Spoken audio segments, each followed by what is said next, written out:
मिल गया।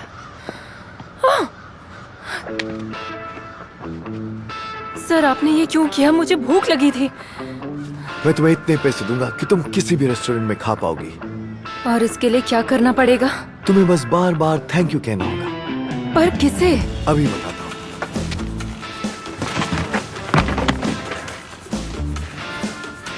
ठीक है, शुरू कर सकते हैं। परफेक्ट।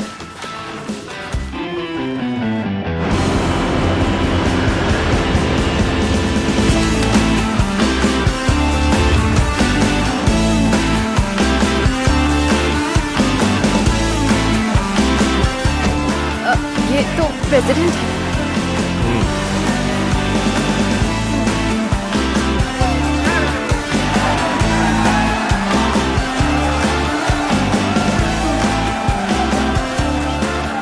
मिस्टर प्रेसिडेंट, आप यहाँ खड़े हो जाइए। बस यहाँ।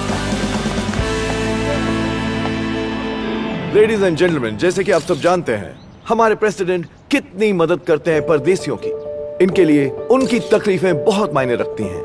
मिसाल के तौर पर ये जो लड़की है, कुछ दिन पहले ये इस गंदे घटिया कूड़ेदान में रह रही थी, पर आज हमारे प्रेसिडेंट ने इसे रहने की जगह दी है, इंश्योरेंस, साथ ही वो इसे नौकरी भी दिलवाएंगे। खैर, बहुत हुई मेरी जुबानी। अब ये लड़की खुद हमारे प्रेसिडेंट से चंद शब्द कहना चाहेगी।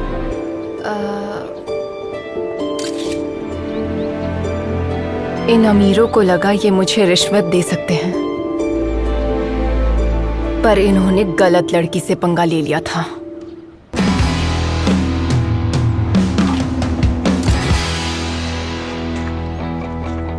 हाँ, मैं प्रेसिडेंट को थैंक यू कहना चाहूँगी।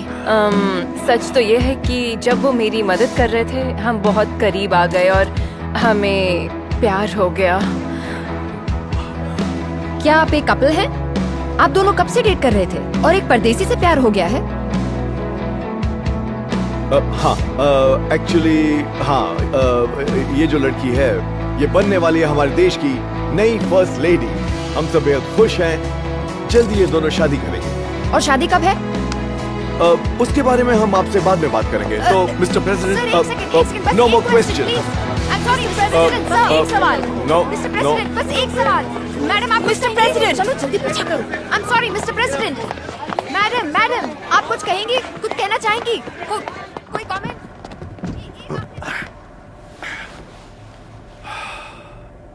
रिचर्ड, इतना तमाशा करने की क्या जरूरत थी? कैसी शादी? सारी गलती इस बेवकूफ गंदी बेघर लड़की की है। अगर इसे किसने किया होता। मेरे पैसे कहाँ? पैसे वापस दो। रुको। तुम्हें क्या लगता है, अगर तुमने महंगा सूट पहन रखा है तो क्या मैं तुम्हें मारूंगी नहीं? क्या तुम्हें अंदाजा भी है तुमने ये क्या कर दिया है लड़की? देखो, इसकी गलती नहीं है। शादी का आइडिया तुम्हारा था। मेरे पास कोई चॉइस नहीं थी।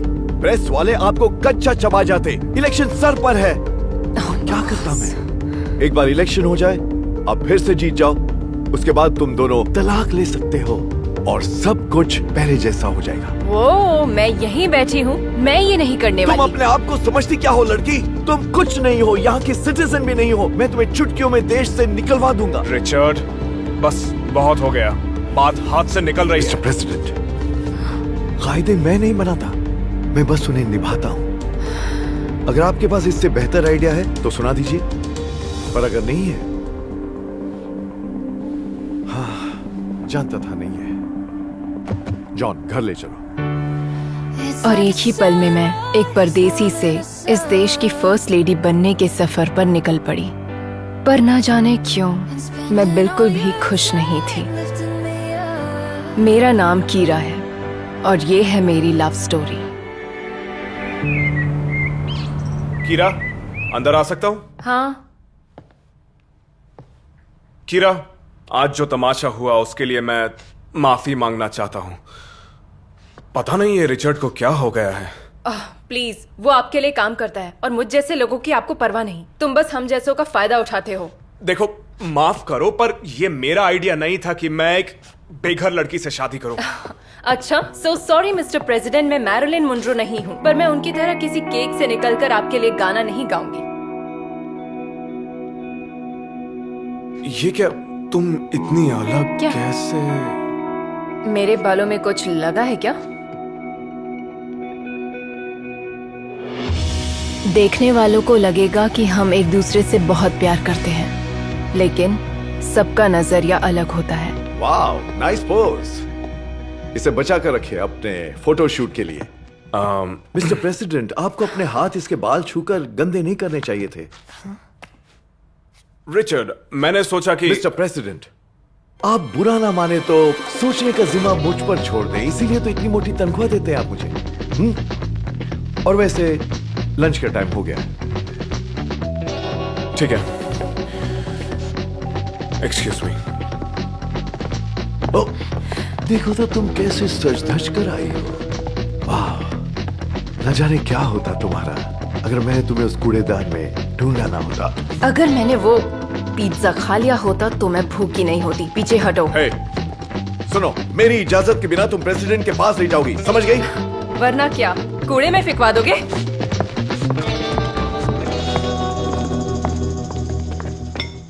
Thank you so much Martha, तुम अब जा सकती हो। Thank you. मिस्टर प्रेसिडेंट, आप शुरू कीजिए।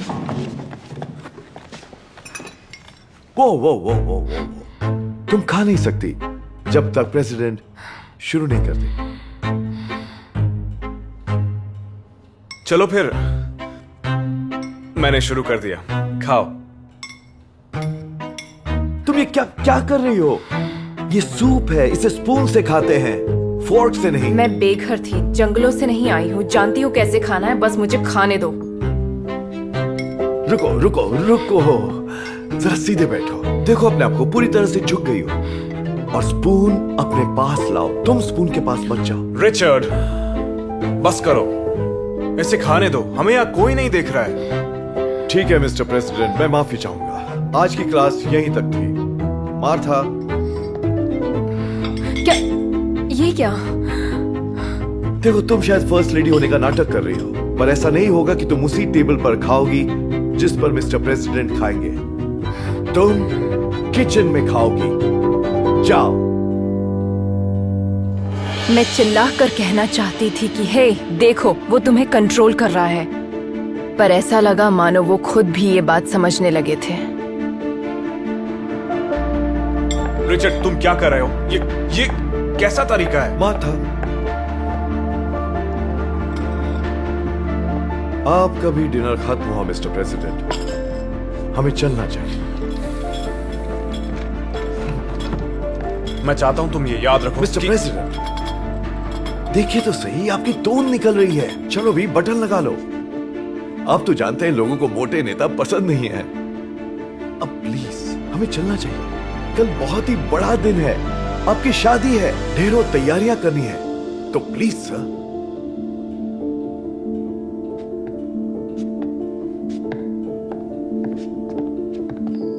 हालांकि हम दिन में एक दूसरे से मिल नहीं पाए, पर रात को हमारी भूख हमें एक दूसरे तक ले ही आई। आप यहाँ क्या कर रहे हैं? आइसक्रीम खा रहा हूं।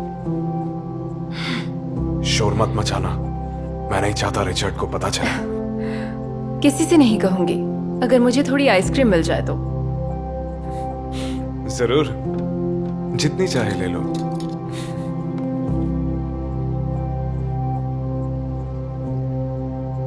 मैं प्रेसिडेंट हूं, पूरे देश की जिम्मेदारी मुझ पर है, फिर भी मैं सुकून से आइसक्रीम तक नहीं खा सकता। मैं बेघर हूँ, मुझ पर कोई जिम्मेदारी नहीं, और मैं भी नहीं खा सकती, वो भी उस रिचर्ड की वजह से। सही कहा तुमने। मुझे लगा वो मुझे एक बेहतर प्रेसिडेंट बनाएगा, पर अब वो मुझे जो बना रहा है मैं कभी बनना ही नहीं चाहता था। साथ ही एक बेकार प्रेसिडेंट भी बना रहा है। बस उसे निकाल दो ना। इतना आसान नहीं है, उसके तो काबू में यहाँ काफी चीजें हैं और उसकी मदद के बगैर मैं कुछ नहीं कर पाऊंगा। सर, 15 की उम्र में मैंने बॉर्डर क्रॉस कर लिया था और मेरी फैमिली को वहां रोक दिया गया था, और तब से मैं उनसे मिली नहीं। मैं 10 सालों से खुद को संभाल रही हूँ। ना घर है, ना परिवार, मुझे किसी से कोई मदद नहीं मिली, ना दवाई ना खाना, चाहे ठंडी हो चाहे गर्मी, मैं जीती रही अकेले। आप भी जी ही लेंगे। तुम्हें ऐसा लगता है? हाँ, मेरे ख्याल से लोग एक शरीफ और ईमानदार इंसान को प्रेसिडेंट के रूप में देखना चाहते हैं। और आप में वो खूबियां हैं। और आप हैंडसम हैं, सभी आपको चाहते हैं।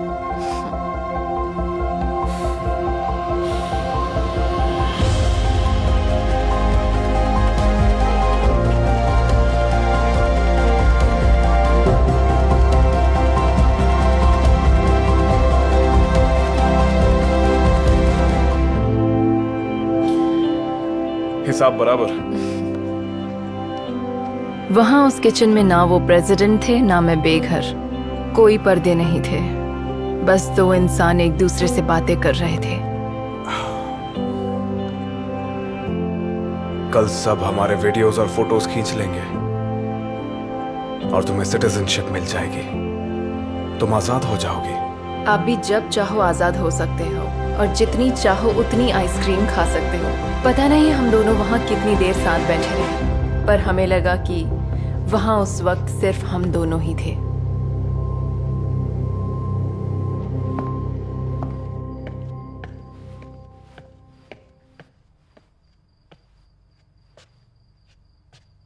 जानते हो तुम जैसे लोगों को क्या कहा जाता है? आस्तीन के सांप, एक कॉकरोच जो लेती है बदले में कुछ नहीं देती। पता नहीं तुम मुझे क्या कह रहे तुम्हें हो। लगा तुम प्रेसिडेंट को बहका लोगे? या? नहीं, हम तो तुम बस। मेरी बात सुनो। एक मैं ही हूं जो तुम्हें सिटीजनशिप दिलवा सकता हूं, और मैं ही हूं जो उसे रुकवा भी सकता हूं। समझ रही हो ना? और वो, उसे कुछ पता नहीं चलेगा, चाहे जो हो। तुम क्या चाहते हो? मैं चाहता हूं तुम दिखाओ तुम्हें ये सिटीजनशिप कितनी प्यारी है। तुम्हारे मुंह लगने से तो अच्छे हैं कूड़ेदान। अच्छा, ऐसा क्या? मुझसे बेहतर कूड़ेदान है? यही कहा ना तुमने? हाँ? ये सब क्या हो रहा है? कुछ नहीं, बस एक गिरी हुई लड़की अपना रंग दिखा रही थी। नहीं, ये सच नहीं है, इसने मुझे छुआ था। रिचर्ड, तुम्हारी नौकरी गई। अब से मैं सब खुद देख लूंगा। बहुत हुआ तुम्हारा ये तमाशा। आज से तुम्हारे प्रेसिडेंट के असिस्टेंट की नौकरी खत्म होती है। नहीं, मुझे नहीं लगता। मेरी मानो तो तुम्हारे प्रेसिडेंट रहने के दिन पूरे हो जाएंगे अगर मैंने मुंह खोला। और फिर तुम अपना सेकेंड टर्म तो भूल ही जाना कार्ल, क्योंकि लोगों के बीच तुम्हारे नाम के धज्जियां उड़ जाएंगी। तो क्यों ना तुम अपना प्रेसिडेंट होने का ड्रामा करते रहो, ओके? और असली काम मैं देख लूंगा। देखो कार्ल, कल तुम्हारी शादी है ना, जाकर आराम कर लो, ठीक है?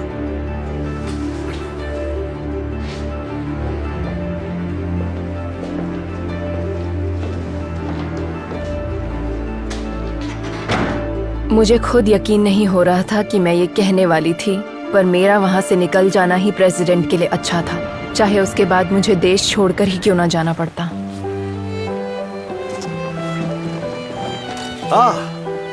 मिस्टर प्रेसिडेंट, कॉन्ग्रेचुलेशंस, आप कमाल के लग रहे हैं। हम बस शुरू करने ही वाले हैं। आप जाकर दुल्हन के पास खड़े हो जाइए। चलिए।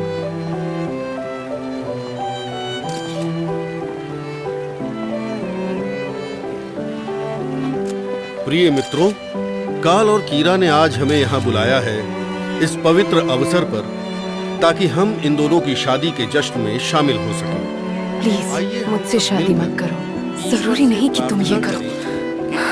तुम उसके साथ फंसे नहीं रह सकते। और तुम्हारा क्या? बदले में वो तुम्हें देश से निकलवा देगा। शायद, पर तुम मेरी फिक्र मत करो। तुम बस खुद को बचा लो प्लीज। उनकी आंखों में साफ दिख रहा था कि वो मेरी बात समझ गए थे, और ना ही वो इसके आगे किसी का मोहरा बने रहेंगे। वो शादी को मना करने वाले थे, पर ईश्वर को और सबको साक्षी मानकर मैं आपसे पूछता हूँ काल, क्या आप इन्हें कीरा डिएगो सैंचेज को अपनी पत्नी मानते हैं?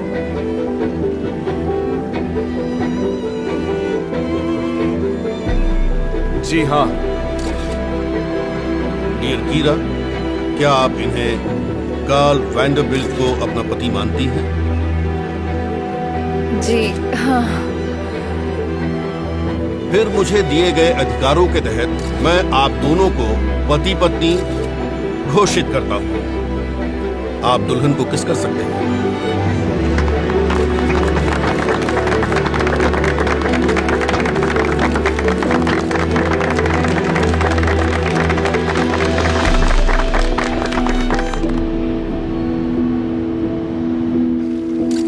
चलिए, thank you very much reporters, अब आप जा सकते हैं। थैंक यू आने के लिए, थैंक यू, हम शुक्रगुजार हैं।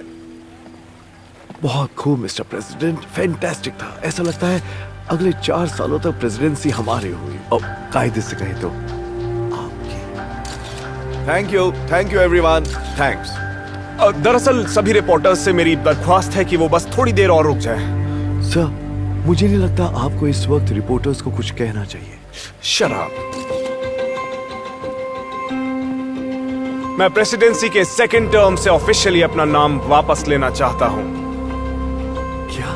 और तुम रिचर्ड, तुम्हारी नौकरी ऑफिशियली गई। क्या आओ, आप चलें। कहाँ जा रहे हैं मिस्टर प्रेसिडेंट? मैं अपनी खूबसूरत बीवी को हनीमून पर ले जा रहा हूं। मिस्टर प्रेसिडेंट, आपने तो कहा था कि आप सारी जिंदगी प्रेसिडेंट बने रहना चाहते थे। आप इस तरह प्रेसिडेंसी छोड़कर नहीं जा सकते। हाँ, इस काम की आदत है आपको यही रहना होगा। पता है क्या, क्या? मैं एक ईमानदार इंसान के नाते एक छोटी सी दुकान में आइसक्रीम बेचना पसंद करूंगा, ना कि एक छोटा निकम्मा प्रेसिडेंट बनना। और भूलिए मत कि अब जो हम शादीशुदा हैं, तो आपके पास डुअल सिटीजनशिप है। तो अगर आप दोबारा प्रेसिडेंट बनना चाहें, तो आप मेरे देश के प्रेसिडेंट बन सकते हैं। आओ चलकर आइसक्रीम खाएं। और ऐसे ही एक आम बेघर लड़की बन गई फर्स्ट लेडी। पर उससे ज्यादा बड़ी बात थी कि मैं बन गई फर्स्ट लेडी कार्ल की जिंदगी की, मेरी जिंदगी के सच्चे प्यार की।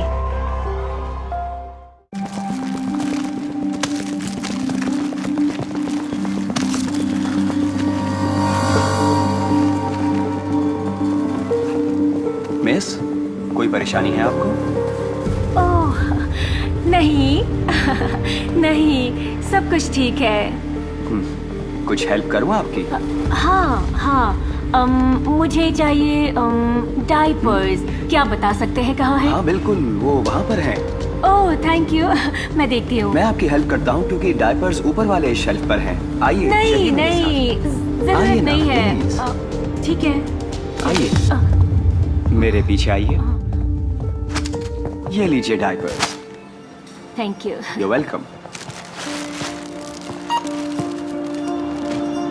आपके हुए $20। मेरे पास बस 15 है। सॉरी, मैं ये नहीं ले सकती। बाय। मिस, रुकिए।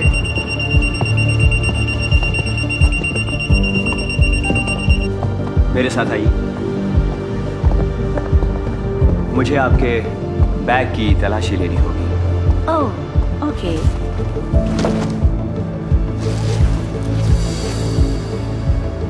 अब जरा अपनी हुडी उतारिए। ये किस तरह की बदतमीजी है? मैम प्लीज अपनी हुडी उतारिए। आप चाहते हैं मैं अपने कपड़े उतार दूं? देखिए मैम, मैं बस अपना काम कर रहा हूँ। मुझे पता करना है कि आपने इसमें क्या रखा है।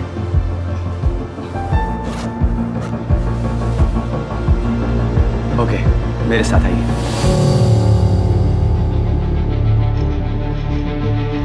आइए प्लीज। हे मैम, आप ठीक तो है ना? मुझे लगता है मेरे लिवर पेन स्टार्ट हो गया है। मैं अभी एम्बुलेंस को बुलाता हूँ। नहीं। देखिए आप फिक्र मत कीजिए, सब ठीक हो जाएगा। ओके? बेवकूफ, मैं एक सिंगल मदर हूँ, मेरे पास हेल्थ इंश्योरेंस नहीं है। प्लीज मुझे जाने दो। देखिए मैं आपको इस हालत में नहीं जाने दे सकता मैम। सैम जरा काम संभालो, मुझे हॉस्पिटल जाना है। ओके चलिए आइए। इस एक झूठ से अंत की शुरुआत हुई और मेरी जिंदगी का सबक ये है कि कोई भी सच हमेशा सामने आता है। गुड आफ्टरनून, मैं हूँ डॉक्टर केटी प्राइस। लगता है आप लेबर में हैं। एग्जामिन करना पड़ेगा आपको। डॉक्टर, मैं अब काफी अच्छा महसूस कर रही हूँ। क्या मैं जा सकती हूँ? आई एम सॉरी, पर आपको कॉन्ट्रैक्शंस हो रहे हैं। मुझे एग्जामिन करना पड़ेगा। नहीं, मुझे बच्चा पैदा नहीं करना। मतलब यहाँ मेरा बच्चा घर में पैदा होगा। हम जाने नहीं देंगे जब तक पता नहीं चलता कि आप और आपका बच्चा सेफ है। मेरे पास पैसे नहीं हैं। आपको बस थोड़े से ही पैसे और देने होंगे। देखिए, पैसे मैं दे दूंगा। ये मेरी वजह से हुआ है। ठीक है, अच्छा है। सर, आपको बाहर जाना होगा। ओके। ओके होने वाली मॉम, चलिए अब चेकअप करें। डॉक्टर प्लीज रुकिए, मुझे डर लग रहा है। कम ऑन, आपका ये एग्जामिनेशन पहला नहीं है, राइट? मैं ये नेचुरल तरीके से करना चाहती हूँ। आपके एक्शन से बेबी को नुकसान पहुँचेगा। मुझे जाने दीजिए प्लीज। बच्चे हमारी जिंदगी में सबसे अहम होते हैं। मैं आपकी मदद कर रही हूँ। उनको सिर्फ एक चीज से नुकसान हो सकता है, और वो है आपका नर्वस बिहेवियर। आप ऐसा नहीं चाहेंगी, है ना? ओके, ठीक है।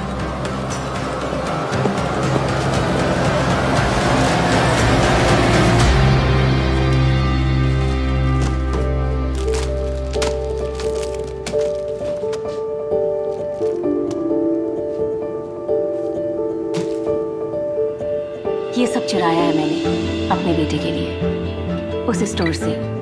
और आप चाहती हैं मैं इस पर यकीन करूं? यही सच है। मेरे पास पैसे नहीं है। कई दिनों से हमने कुछ नहीं खाया। अगर गार्ड पुलिस को बुलाएगा तो वो मेरे पेरेंटल राइट्स छीन लेंगे। प्लीज मेरी मदद कीजिए। कैसे?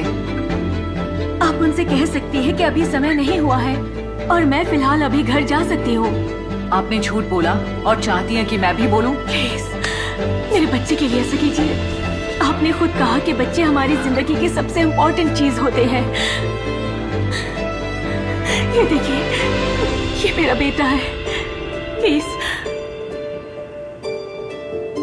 ओके, मैं कुछ सोचती हूँ। Thank you.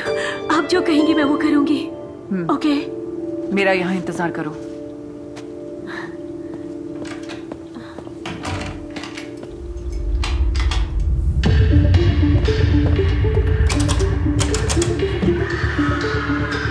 मैंने उस पर भरोसा किया, लेकिन मैंने ऐसा क्यों किया? किसी झूठे के लिए कोई झूठ क्यों बोलेगा? त्रिशा, तुम सच्चाई से भाग नहीं सकती। सच सामने आ ही जाता है।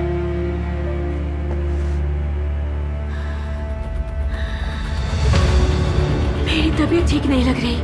अब मैं तुम्हारी बातों में नहीं आऊंगा।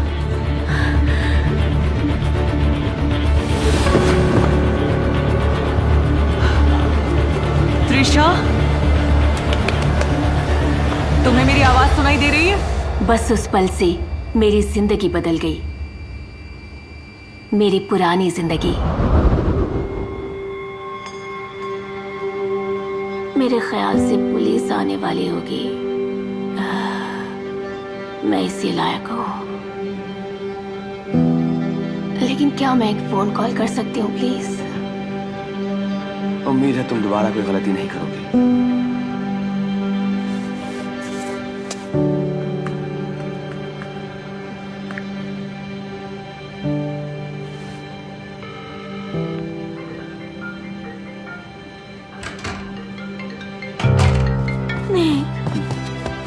मम्मी, मेरा बच्चा, तुम यहाँ कैसे आए?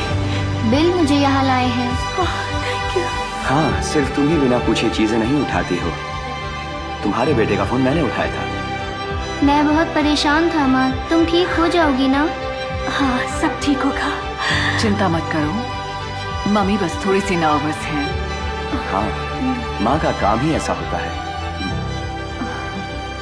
आपको लगता है कि मैंने कोई काम ढूंढने की कोशिश नहीं की? एक सिंगल मदर को कोई काम नहीं देना चाहता। अभी भी आप सच नहीं कह रही हैं। चलिए उठिए, और मेरे साथ क्राइम सीन पर चलिए। क्यों?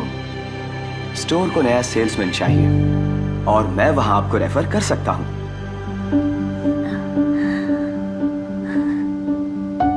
मेरे ऐसा करने के बाद भी तुम मेरे लिए ये क्यों कर रहे हो? मैं समझता हूं आप कैसा फील कर रही हैं। मेरी माँ ने भी मुझे अकेले पाला था। हमारे पास खाने के भी पैसे नहीं होते थे, गुजारा बड़ी मुश्किल से होता था। तो क्या कहती हैं आप? या ईमानदारी से जीना आपको नहीं आता? Thank you. रात चाहे कितनी काली हो, सुबह का उजाला सब अंधेरा मिटा देता है और वक्त रहते सही रास्ता पकड़ना ठीक रहता है। आपको लगता होगा कि असल जिंदगी में ऐसी हैप्पी एंडिंग भला कहाँ होती है? चोरी को देखकर आखिर अनदेखा कौन करेगा? लेकिन समरसेट मैसेच्यूसेट्स के पुलिस ऑफिसर मैथलीमा ने नियम से नहीं बल्कि जो उनके दिल ने कहा वही किया। उन्होंने 2 महिला चोरों की मजबूरी समझी और उनकी मदद की। उन दोनों महिलाओं को क्रिसमस पर अपने परिवार के लिए स्टोर से चोरी करनी पड़ गई थी खाना बनाने के लिए। उनका परिवार बहुत मुश्किल समय से गुजर रहा था। जब उस पुलिस ऑफिसर को ये सब कुछ पता चला तो उन्होंने अरेस्ट वारंट की जगह उन दोनों को नया सामान खरीदने के लिए चोरी के सामान का भुगतान करने के लिए एक गिफ्ट कार्ड दिया।